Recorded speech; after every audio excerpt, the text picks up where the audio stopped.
Assalamualaikum warahmatullahi wabarakatuh. Memang dari sononya ibu-ibu itu harus dipancing dulu, ya kan? Iya. Dipancing dulu baru dijawab gitu. Iya, saya juga tahu, makanya saya pancing. Bismillahirrahmanirrahim. Alhamdulillahirabbil alamin. Assalatu wassalamu ala rasulihil karim wa ala alihi wa sahbihi ajma'in, amma ba'du. Qala ta'ala fil Qur'anil azim, a'udzu billahi minasy syaithanir rajim. Bismillahirrahmanirrahim. Ya ayyuhalladzina amanu taqullaha wa qulu qawlan sadida yuslih lakum a'malakum wa yaghfir lakum dzunubakum wa may yuti'illaha wa rasulahu faqad faza fawzan 'azima. Shadaqallahul 'azim.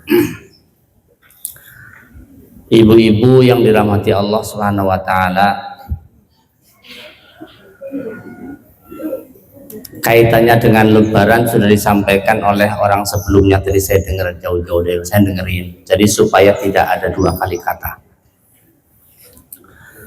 Bersyukur pada siang hari ini kita bisa berkumpul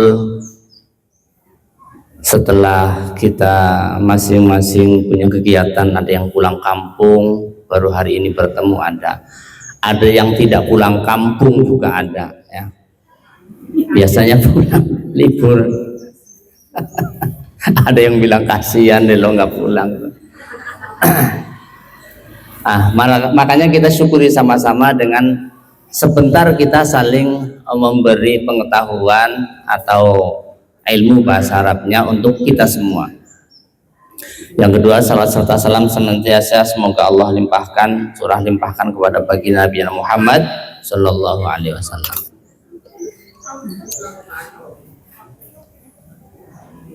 Hakikat manusia tidak ibu-ibu, tidak bapak-bapak, tidak laki, tidak perempuan, itu senang disukai. Ibu disukai suaminya senang apa senang? Disukai anaknya senang apa senang? Begitulah kira-kira sifat manusia. Makanya pada siang hari ini saya akan bicara tentang orang-orang yang dicintai. Dicintai anaknya senang, apalagi lebaran sambil bawa bingkisan senang toh.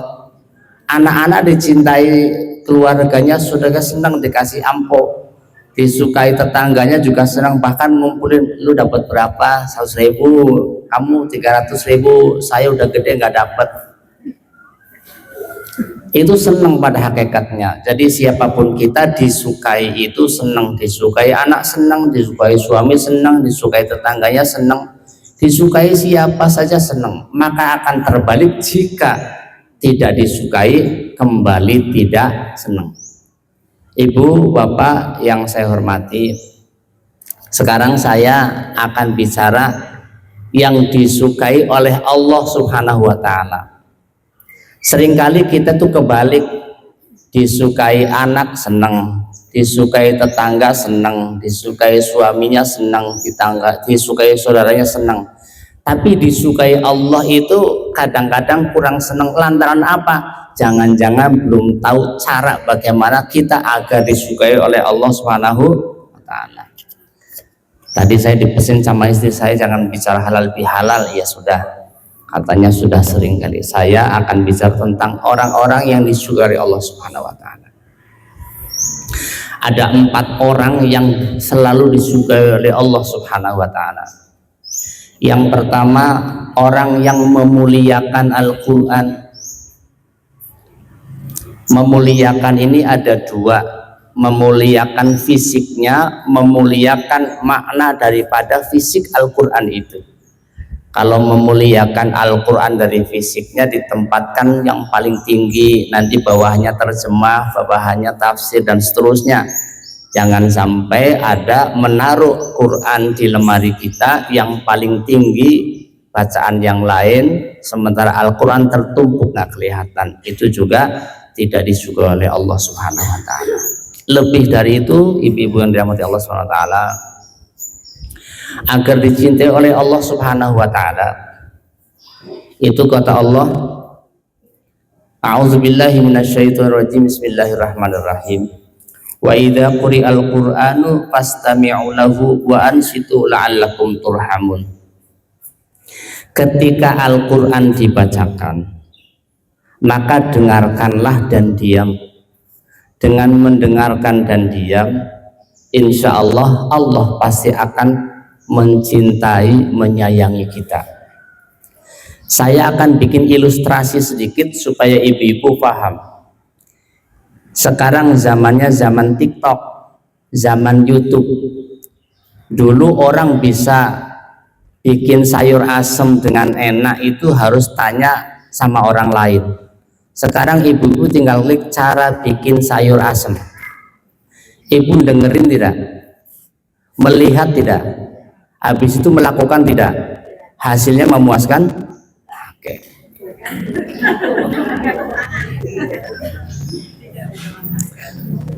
Sekarang Al-Quran juga dimulai dari mencintai, belajar membaca, namanya tahsin ya. Nanti insya Allah tidak hanya cukup di situ, kita sudah membacanya, nanti kita menerjemahkannya dan mendengarkannya. Setelah itu biar tuh sayur asem enak dikerjakannya. Kalau hanya melihat, bacaannya fasih. Kalau hanya mendengar, enak suaranya. Tetapi jika belum melakukan apa isi dari yang dibaca, sama dengan kita mendengarkan YouTube terkait sayur asem tapi tidak bikin sayur asem. Hasilnya maksimal tidak? Oke. Yang pertama, jadi kita diperintahkan untuk mendengarkan Al-Quran, menerjemahkan Al-Quran, dan kemudian mengamalkan isi daripada Al-Quran. Ibu-ibu ketika ada dua HP, satu bunyi Al-Quran, satu bunyi lagu yang lain, pilih yang mana? Yang satu bunyi Al-Quran, yang satunya boleh nyanyian yang ibu sukai, pilih yang mana? Dua-duanya. Oke, dua-duanya lamaan mana antara dengerin lagu sama dengerin Quran? Nah itu. Boleh dengerin lagu asal lirik lagu itu mengantarkan kita kebaikan, boleh. Tetapi tidak pasti baik banget. Tapi kalau Al-Quran yang didengarkan pasti baik. Makanya bagi-bagi waktu jangan kebanyakan dengerin TikTok yang kaitannya dengan lagu, sementara Al-Quran tidak diulang-ulang. Makanya ngajinya nggak naik, belajarnya males. Mari kita sama-sama ya. Kebetulan saya di sekolah juga mengajarkan sedikit banyak tentang Al-Quran, tentang agama Islam. Sama pesan yang saya sampaikan kepada teman-teman murid untuk sama-sama bangkit dan berjuang. Ya mari kita baca, mari kita terjemahkan, kemudian kita lakukan. Kenapa saya harus menyampaikan ini yang Allah akan cintai ini? Kalau kita tidak sampai menjadi orang yang menyukai Quran, mendengarkan Al-Quran, menerjemahkan Al-Quran, sangat-sangat boleh jadi kita akan bisa tersesat. Karena yang pasti tidak menyesatkan hanyalah Al-Quran, Al-Hadis. Dan begitu selanjutnya kaul ulama yang memang berangkatnya dari Quran dan hadis. Hadirin umat Allah Subhanahu wa taala. Karena sekarang ini kata Rasulullah SAW, wa qala Rasul, ya Rabbi inna qaumi ittaqu hadzal Qur'ana mahjura. Ya Tuhanku, sesungguhnya kaumku ini banyak yang menjadikan Al-Quran ini menjadi diabaikan. Saya ngajar tahfidz di sekolah, juga ngajar yang lain. Setiap hari saya tanya kalau pagi hari setelah zikir gitu, siapa yang di rumah sering baca Quran? Itu di antara satu kelas yang jawab hanya 1-2 saja.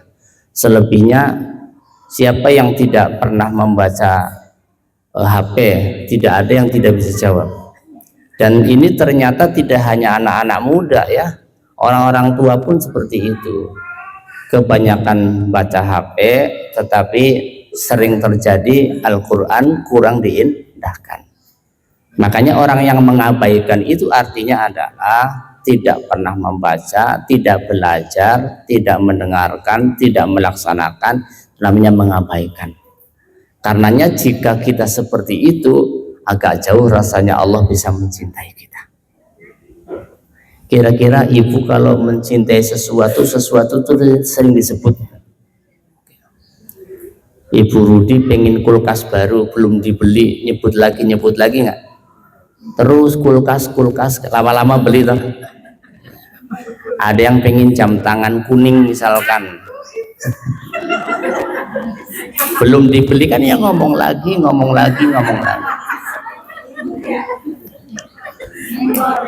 Ada ibu-ibu pengen jalan-jalan, belum jalan-jalan juga ya ngomong kapan berangkatnya, kapan jalannya gitu. Iya. Nah sama halnya kita jika ingin disukai oleh Allah Subhanahu wa Ta'ala juga seringlah mengingatnya itu. Tanda bukti kalau kita mencintainya, insya Allah pasti Allah akan mencintai kita. Jadi kalau cuma sekedar harapan namanya gombal itu ya, antara kata dan perbuatan tidak sebanding. Kita suka usaha untuk membandingkan kata dan amal, tapi memang perlu jihad, perlu perjuangan. Karena yang enak-enak itu ya yang tidak membuat kita dicintai Allah. Kemudian yang kedua, orang yang dicintai oleh Allah Subhanahu wa Ta'ala adalah orang yang menjaga lisannya.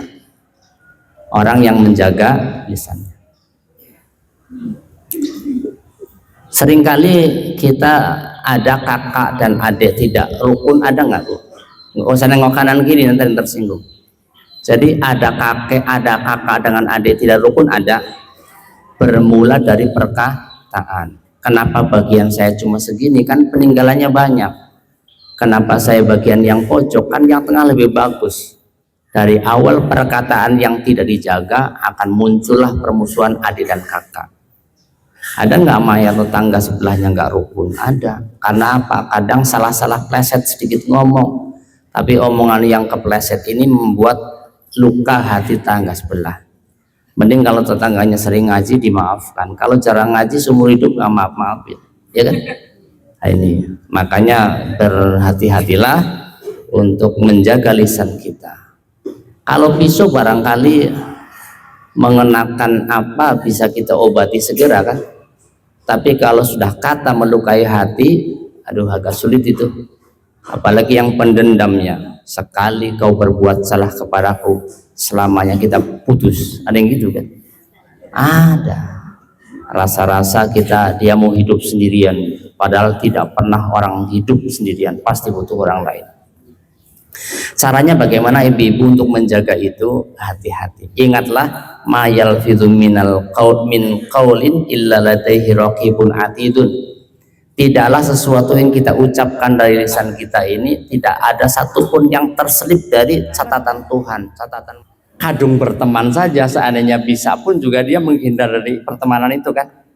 Itu contoh mudah untuk kita bergaul saja seperti itu. Apalagi yang memberi rezeki itu. Kenapa begitu sih? Karena merasa yang aku punya punyaku gitu.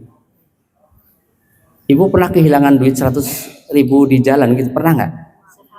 Ketika itu kan punyaku banget kan. Begitu hilang ibu pusing. Apa Bu? Duit 100.000 hilang. Waduh, pusing kan. Mari kita berpikir, walaupun saya juga tidak bisa hilang begitu saja. Asalnya punya 100.000 nggak? Asalnya punya nggak? Lalu terus kembali nggak punya, ya kan kembali ke asal kan? Ya sudah, wong mumet juga nggak ketemu. Mama bela tehnya sebungkus jatuh di jalan misalkan. Kira-kira diambil orang mau dumumin di masjid kan enggak kan? Ya sudah. Nah, jika kita di dunia saja saling memberi dengan ikhlas tanpa pamrih apa-apa, temannya banyak. Apalagi yang memberi rezeki Allah Subhanahu wa Ta'ala. Kemudian kita infakkan kepada orang lain tertawa karena infak itu, maka akan dicintai oleh Allah Subhanahu wa Ta'ala. Nunggu nanti saya duitnya banyak, keburu nggak ada. Memberi itu ya semampunya aja, mampu 1.000. Ibu kalau ke Indomaret itu kan disuruh juga enggak tuh tukang parkir ya. nyenggol motor kita enggak. Ya kalau lagi ada kasih aja lah, kita hitung sedekah. Kalau lagi nggak ada, saya juga mas nggak ada recehan gitu. Ya nggak apa-apa.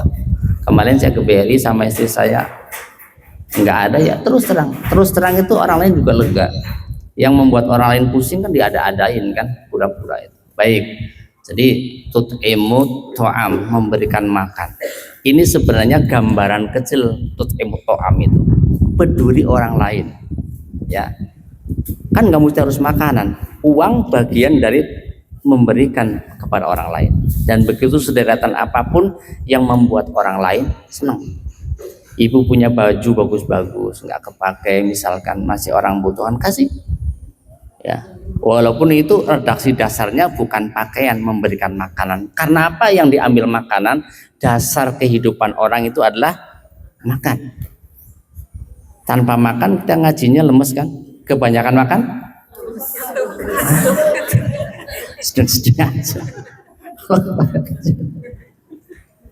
Baik, udah berapa menit ini? Nanti kelamaan makannya. Baik, itu 3 ya. Jadi dicintai oleh Allah, pertama memuliakan Quran dengan cara belajar, mendengar dan melakukan. Yang kedua menjaga lisan kita. Dan yang ketiga kita memberikan. Kemudian selanjutnya adalah memberikan salam atau assalamualaikum duluan kepada orang lain. Tidak kenal sekalipun, ini orang disalami akan senang. Ibu pernah ketemu atau khawatir dengan di jalan ada orang, ada preman suka so khawatir itu? Saya dulu pernah hidup di Cijantung, kanan kirinya penuh preman. Ternyata preman juga punya hati, asal benar loh. Orang lihat preman seakan-akan kalau saya datang digorok begitu kan, nanti uangku diambil. Bisa terjadi sebelum diambil, ibu assalamualaikum sama preman, assalamualaikum mas, kau golok enggak toh? Malah minimal diem nih orang, mau saya nakalin salamnya halus banget kan? Jadi orang itu kenapa tidak berbaik dengan kita? Sebenarnya kita tidak dibaikin orang tuh potret kita loh Bu. Walaupun tidak selalu, tapi konsepnya itu. Ibu pernah tidak dibaiki orang? Pasti pernah. Jangan-jangan ibu, itu perilaku ibu sendiri. Kalau kita ngaca, saya pakai baju bagus, saya pakai gamis hijau, kacanya bening hijau nggak? Kalau kacanya burak hijau nggak jelas, hitam. Artinya ibu-ibu sekalian, orang mendolimi kita, jangan-jangan itu kita sendiri pernah mendolimi orang. Kita dibenci orang, jangan-jangan kita dicerewetin orang, jangan-jangan kita pernah cerewet gitu loh ya. Dan seterusnya. Maka mari kita sama-sama berkaca kepada diri sendiri saja, nggak usah nyalahin orang. Maka disitulah kelihatan. Peci saya masih putih berarti kacanya benar. Pegang emek, oh berarti kacanya benar. Artinya jika kita bisa membaca diri kita, maka akan terbersihkanlah cermin itu oleh kita sendiri. Yang tahu diri kita, suami kita apa diri kita? Yang dikasih ke suami kan yang tidak bahaya di depan suami itu. Suami pun ada sesuatu yang tidak diceritakan oleh ke istri kan? Karena kalau diceritakan ribut misalkan. Yang tahu masalah kita itu hanya kita. Benar? Ibu pasti ada sesuatu yang tidak dikatakan orang lain deh. Hanya dirinya diri saja yang tahu, oke? Nah, itulah yang menjadi cermin kita sehingga ke depan kita menjadi orang-orang yang baik. Sampai dilanjutkan hadis itu, kepada orang yang tidak kenal pun kita disuruh memberi salam. Ibu pernah nggak sama-sama kenal nggak ngasih salam? Pernah. Nunggu disalami, betul? Bu, nunggu disalami dengan memberi salam baikan mana? Beneran. Kalau ibu pejabat, saya rakyat biasa, kira-kira ibu salam dulu apa minta disalamin dulu? Ada orang kaya sama orang miskin, maunya orang kaya disalamin dulu apa memberikan salam dulu? Nah, itu masalahnya. Padahal status memberi itu lebih baik apa lebih jelek? memberi uang, menerima uang, dua-duanya baik, tapi memberi ada nilai afdolnya. Memberi salam lebih baik daripada diberi salam. Tapi seringkali jabatan kita, status kita akan merenggangkan itu. Saya ulang, ada orang mobilnya 4, mobil rumahnya 4 lah, 4 semuanya. Ada orang yang buru-buru mobil, barangkali izin untuk makan saja, mencari dulu baru ketemu misalkan. Itu jarang yang assalamualaikum. Orang kaya kayak gitu jarang nggak? Yang ada yang orang biasa, Pak, assalamualaikum. Bener. Ini bukan muslim yang sebenarnya. Muslim yang sebenarnya itu diperintahkan memberikan salam, bukan menerima salam. Hadisnya kan nggak ada menerima salam. Memberikan kan nggak diterjemahkan yang kaya dulu ke yang bawah dulu ke yang atas, ada nggak? Nggak ada. Yang ada adalah memberikan salam pertama lebih baik daripada menerima salam. Dulu saya masih muda sering salam ya buat si Anu. Itu bukan salam, itu salam beda itu ya. Beda. Itu salam mencelakakan ternyata ya.